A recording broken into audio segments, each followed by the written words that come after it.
Hello, everyone. In our previous discussion, we were discussing about the execution of sentences under chapter 32 of the CRPC. And under that, we discussed the execution of death sentences. We also discussed the execution of sentences of imprisonment.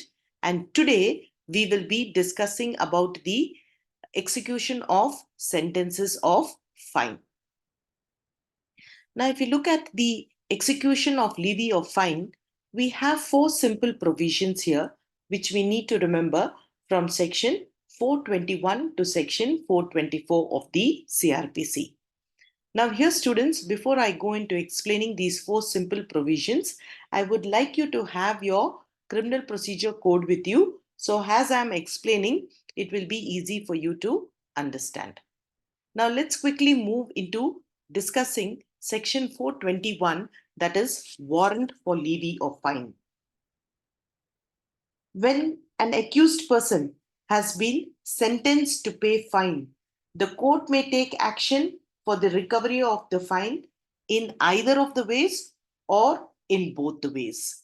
Now, what are those both ways? Let's see. The first way is it can issue a warrant for attachment and sale of any movable property belonging to the offender, and the court can also issue a warrant to the collector authorizing him to release the amount as arrears of land revenue for movable property as well as for immovable property. Now, let's see what the proviso says here.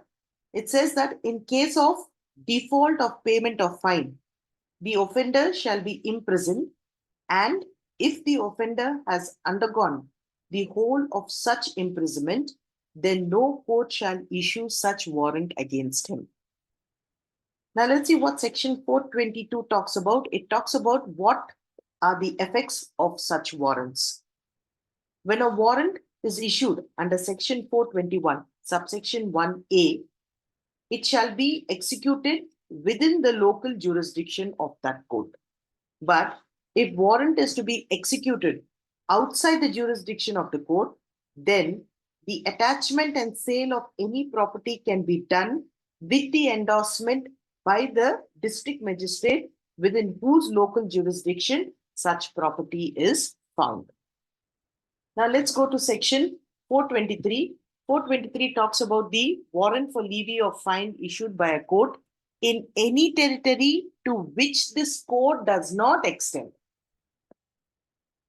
Now, when an offender is sentenced to pay a fine by a criminal court in any territory to which this court does not extend, then the court passing a sentence can issue a warrant to the collector of the district to which the CRPC applies, authorizing such a district collector to release the amount as arrears of land revenue. And such warrant shall be deemed to have been issued under section 421, subsection 1B. Now let's look at the last provision, that is section 424. Now here, section 424 should be read with section 389. Section 389 was already discussed with you earlier. It talks about the suspension of execution of a sentence pending an appeal. But here, section 424 exclusively talks about the suspension of execution of sentences of imprisonment. Now, this section tells that when an offender is sentenced to fine and to imprisonment in default of payment of fine, and if the fine amount is not paid, then the court may issue an order, and that order is to the offender to pay the fine amount in full before a date not exceeding more than 30 days from the date of order, or he shall be allowed to pay in 2 to 3 installments, of which the first installment shall be paid on or before a date not more than 30 days from the date of the order, and the other installments shall be paid at intervals of not more than 30 days each.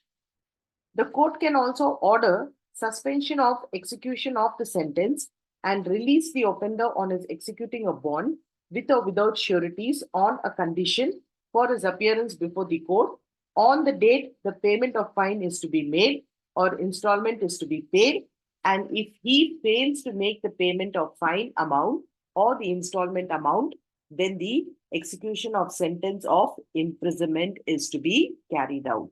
So here, under the execution of sentences of fine, we have discussed four simple provisions from section 421 to section 424.